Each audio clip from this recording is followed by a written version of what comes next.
I'm here not selling a product, but rather, I guess, myself and my services. I'm Stuart Keller. I'm a California attorney. My shtick is I'm the ETTORNEY at law. I came up with that all by myself. And here's my contact info. It'll be up there at the end, and we can talk later. But I'm here in San Francisco. I have an office just in South Beach. Now, essentially what I do is business formation and copyright registrations. I'm doing a lot of subpoena defense work with file sharing, but that seems outside the purview of this right now.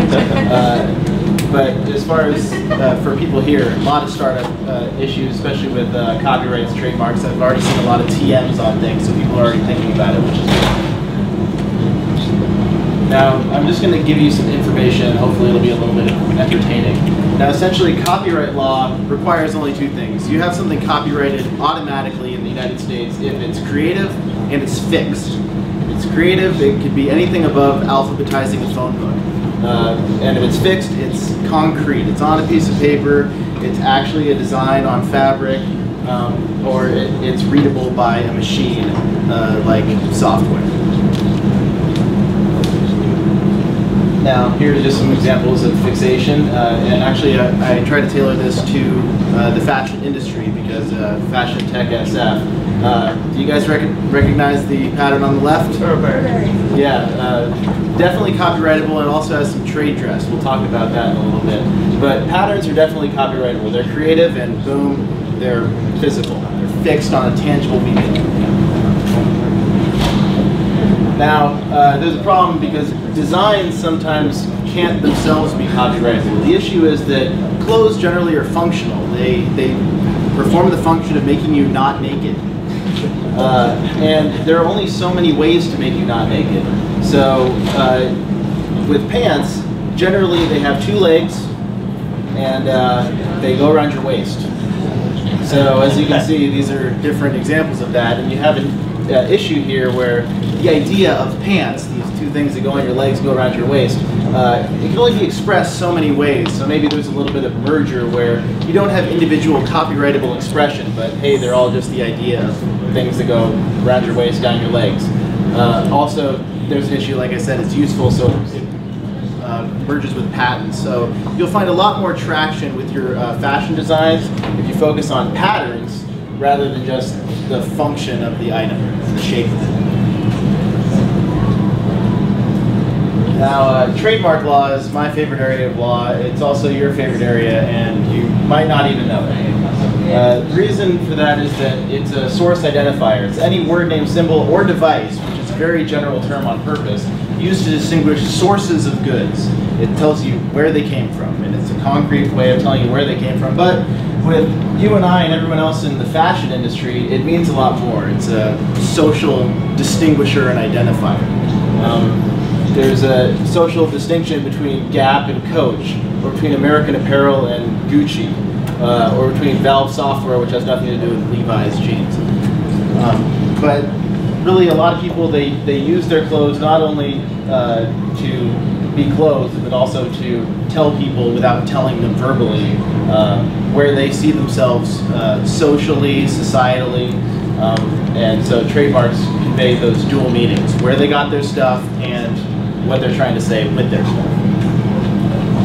Here you can even just see with all these marks, which ones hit in your mind a lot faster and which ones have you scratching your head saying, I don't know where that's from, but a lot of these are big marks, and people put these on their body, put these on their phones, their home page, because that conveys who they are.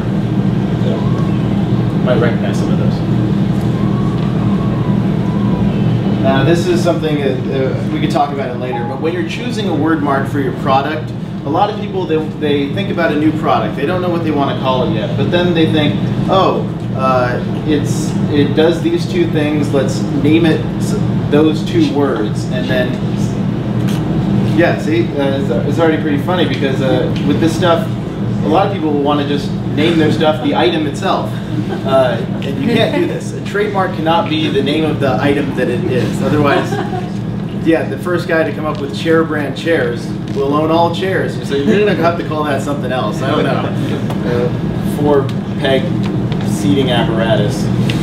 But that's why generic items are never copyrightable. Descriptive items can be if they can prove to the U.S. Patent and Trademark Office or a court that the relevant consumers think of their brand before they think of just the idea of it. Like Park and Fly, that's a chain of airport parking lots.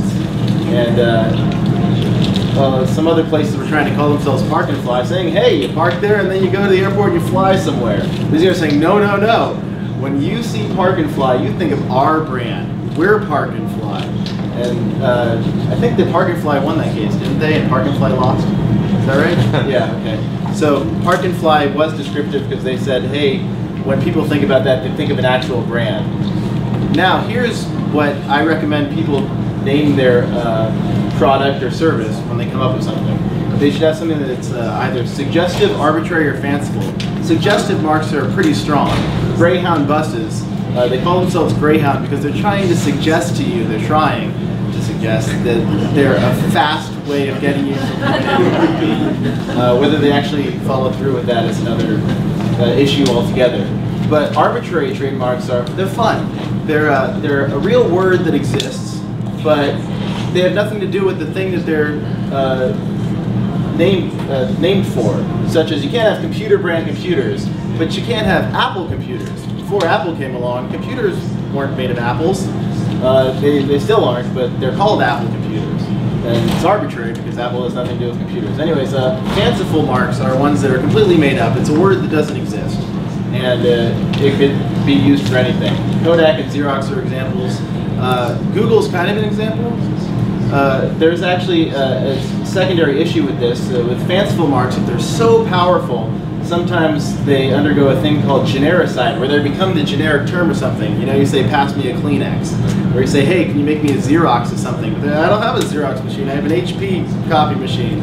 Well, you're still making them a Xerox, and there is an issue with that, but I think Xerox was able to hold on, at least Kleenex was able to hold on to their mark. They can still put that circle R next to their stuff, even though other companies have wanted to say that they're generic for a long time. But the thing with Google, they don't have to worry about that as much, in my opinion, is because when someone Googles something, they don't Google it with Bing. They don't Google it